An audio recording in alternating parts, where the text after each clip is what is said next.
Nous voici à Bunker Hart.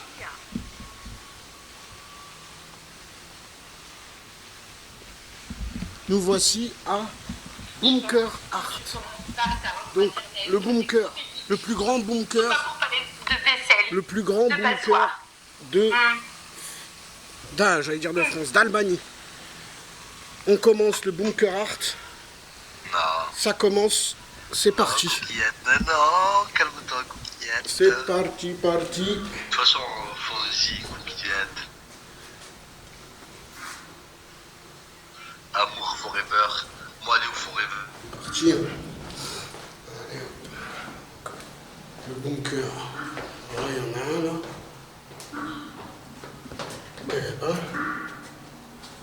Parti. C'est parti pour le bunker. Donc, là, ici.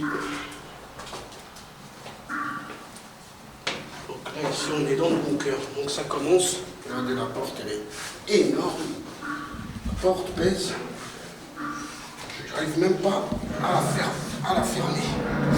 Elle est très lourde, elles sont très lourdes, elles doivent peser au moins 500 kg rien que les portes. Voilà. Assez petit, je ne sais pas si les gens étaient petits à l'époque, mais quand on passe, on peut se cogner, il faut se baisser. Il faut se baisser comme ça, voilà, comme je fais. Voilà. Et là, c'est tout petit. Bunker Hart. C'était à l'époque, je ne sais plus, c'est Boche, le dictateur. Les gens disent qu'il était parano, mais en même temps, son pays est rempli de montagnes. Est-ce qu'on a traité parano de la Suisse? Parce que la Suisse aussi sont remplis de bunkers. Ouais, là, il y a un bruit. Ça, c'était sans doute le bruit de l'époque. C'était un bruit, un vrai bruit. Il y a des robinets. Je ne sais pas si ils sont d'époque, mais en tout cas, le bunker est d'époque. C'est pas mal, hein. Voilà, donc il y avait des aérations. Là, on entend l'aération. Il faut s'imaginer à l'époque qu'aussi il y avait l'aération. On ne veut pas crever de manque d'oxygène. Et donc là, ici, on était protégé. Si on se prenait par exemple un missile Scud ou un missile solaire, eh ben, il n'y aura ni Scud ni solaire. Protégé. Mais bon, c'est vrai que l'Albanie, peut-être que je vais rentrer après de cette pièce. Je rentrerai après, mais j'ai envie de commencer par le début. Du coup, je vais encore exprès de refaire une petite allée. Je vais vous montrer vite fait. En attendant qu'ils partent, ils vont partir, je pense, dans le bout. Quand même y aller, je vais quand même rentrer.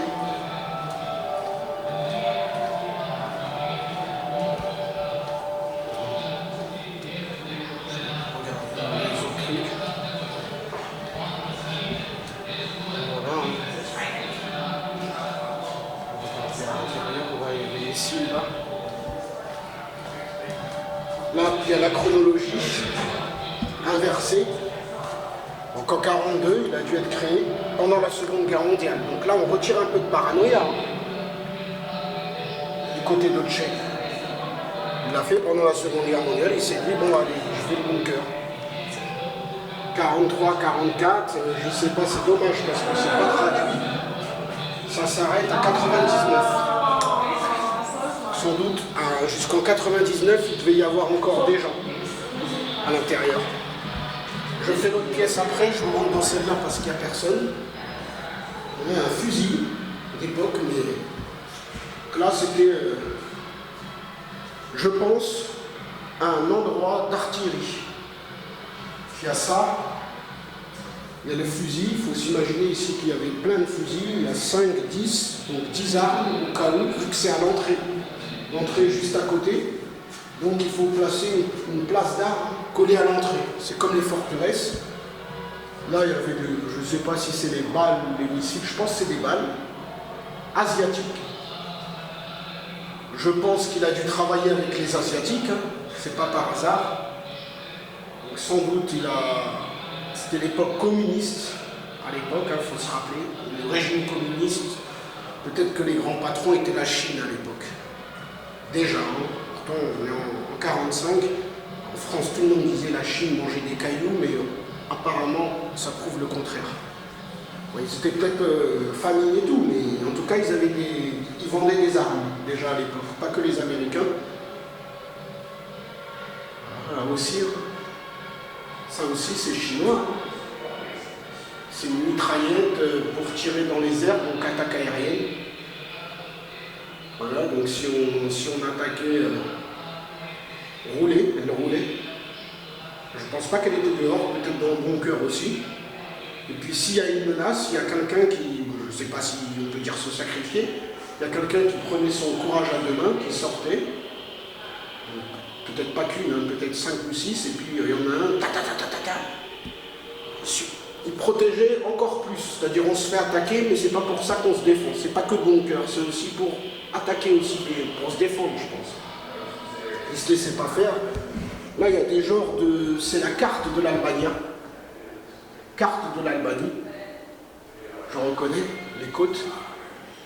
Tirana, ça doit être par là. Par là. Je reconnais. Aïda. Là aussi.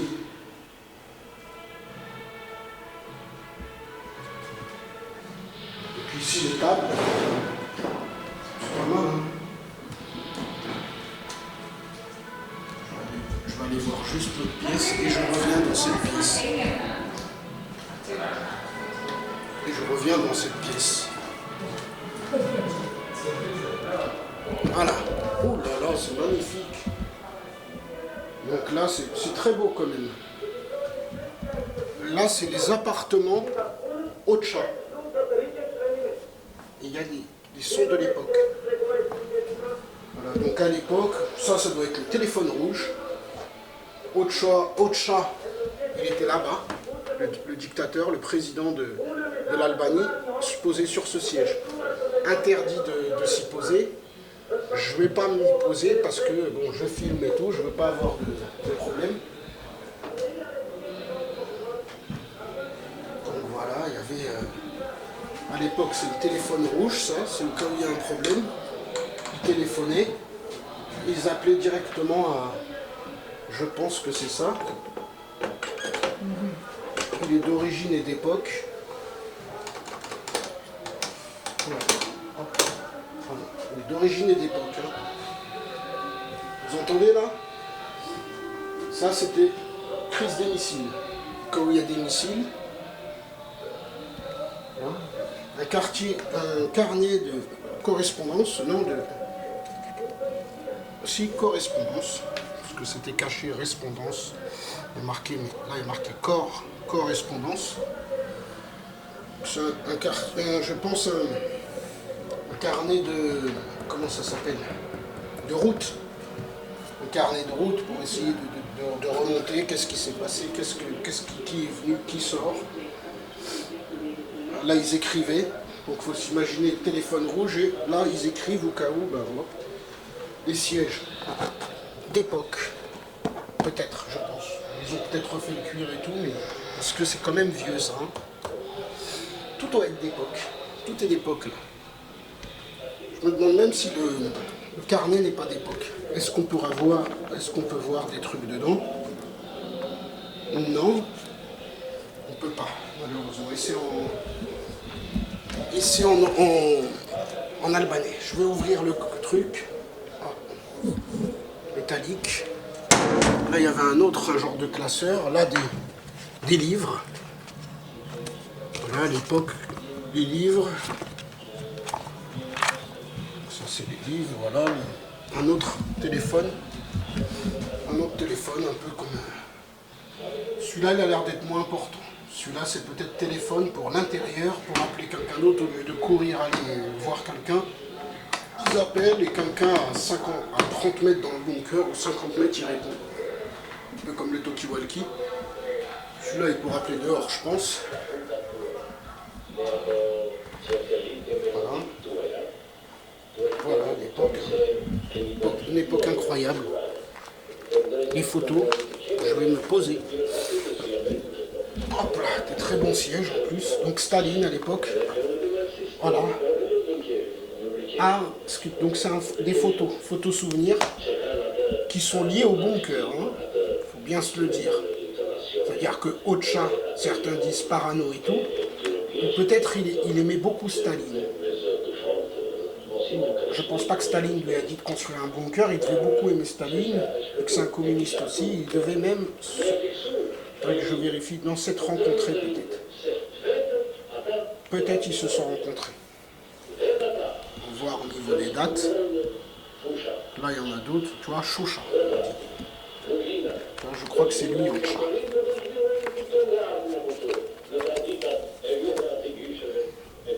Voilà, franchement, c'est dommage qu'on voit un peu mal, donc en 47, juste après la guerre, Staline encore.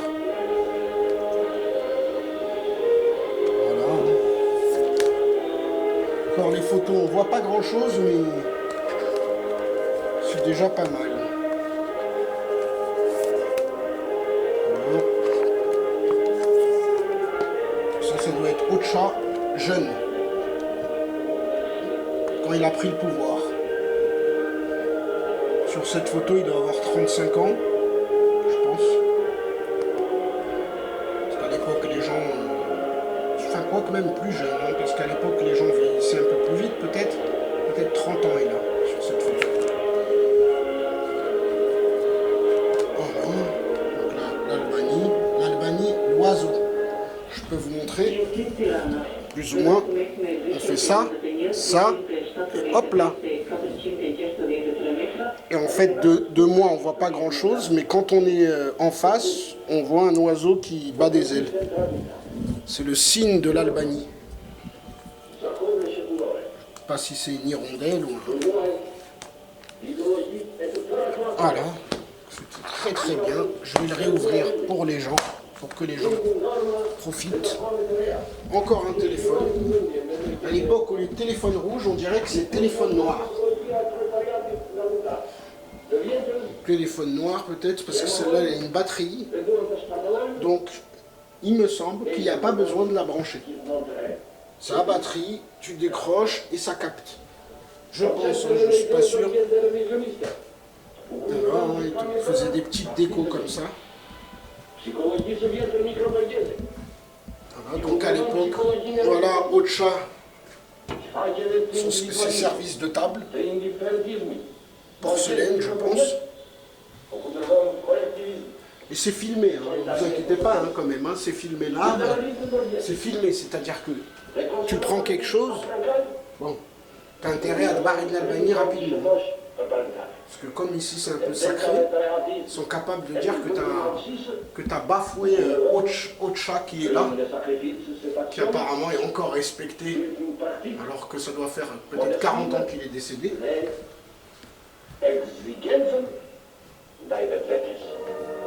Et là on entend l'Allemagne.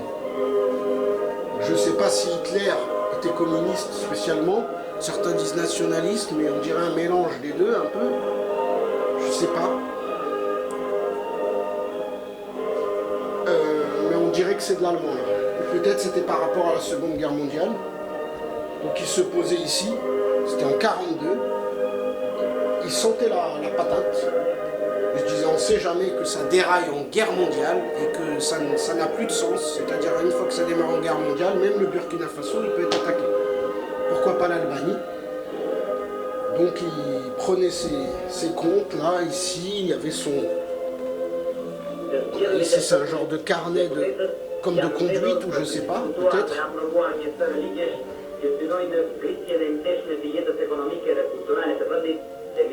Ah non, c'est de l'albanais. C'est de l'Albanie. Et là, peut-être, je dis bien peut-être, parce que c'est quand même un musée, c'est filmé. Peut-être que c'est le chapeau de Ocha, du dictateur, et le manteau. Certains vont dire non, non, non, mais il n'avait pas qu'un manteau et pas qu'un chapeau. Les présidents, les rois, ils ont une collection. Peut-être ça fait partie de sa collection. Parce que même tu le piques, tu dis que c'est un Ocha, même les experts, je ne sais pas s'ils peuvent expertiser ça. Il ne faut pas trouver un poil d'ADN ou un poil de... Mais je pense qu'il y a une possibilité qu'ils ne mentent pas, hein, justement. Parce que ça ne sert à rien de voler ça, tu ne vas pas le revendre 1 million. Ça, c'était son siège, Rothschild. Ça, c'est son cabinet. En fait, c'est son appartement privé. Au président, au dictateur Rothschild. Je vais vous montrer la preuve. Voici son lit. Et voici une salle de bain. Là, il y a ça. Bon, ces trucs, il faut s'imaginer à l'époque, un bain, que c'est plus meilleur, ça résonne. Il faut s'imaginer que c'était beaucoup plus propre aussi, parce que ça a quand même 70 ans. À l'époque, tout était tout neuf. C'est assez bien conservé, hein, la chambre est pas mal conservée. Voilà, il avait son petit tac de chevet. Voilà, une grosse ampoule de l'époque. Ça, par contre, ça se voit que c'est d'époque. Énorme. Allez savoir, elle est peut-être encore fonctionnelle, parce qu'à l'époque, l'obsolescence programmée n'était pas encore du goût du jour. Enfin, ça commençait hein, aussi, parce que c'est Edison qui a justement plus ou moins créé cette obsolescence programmée. Enfin, qui a contribué à l'expansion de l'obsolescence programmée. C'est lui qui a donné le coup d'envoi, un des gros coups d'envoi. Donc ils disent don't touche, hein, faut pas toucher. Bon, j'ai quand même un peu touché, mais j'ai rien abîmé, j'ai rien. Le tiroir là. Des bons tiroirs. On va repartir dans l'autre pièce. Donc là, c'était l'appartement du très grand dictateur Rothschild. Voilà,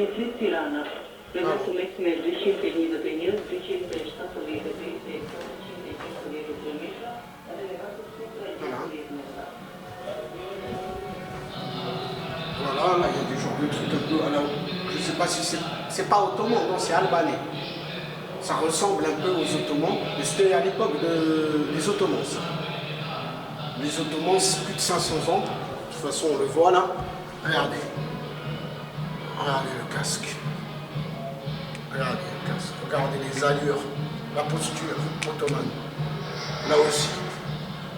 Ottomane. Et là, par contre, on voit avec les visages. Hein. On voit que c'est albanais, mais c'est musulman. Ottoman. Voilà, à l'époque, hop. Voilà, il faut s'imaginer que... Là, je ne sais pas c'était qui. Peut-être des Américains, ou peut-être c'est eux. Hein. Peut-être c'était eux à l'époque, habillés en cuir, habillés en...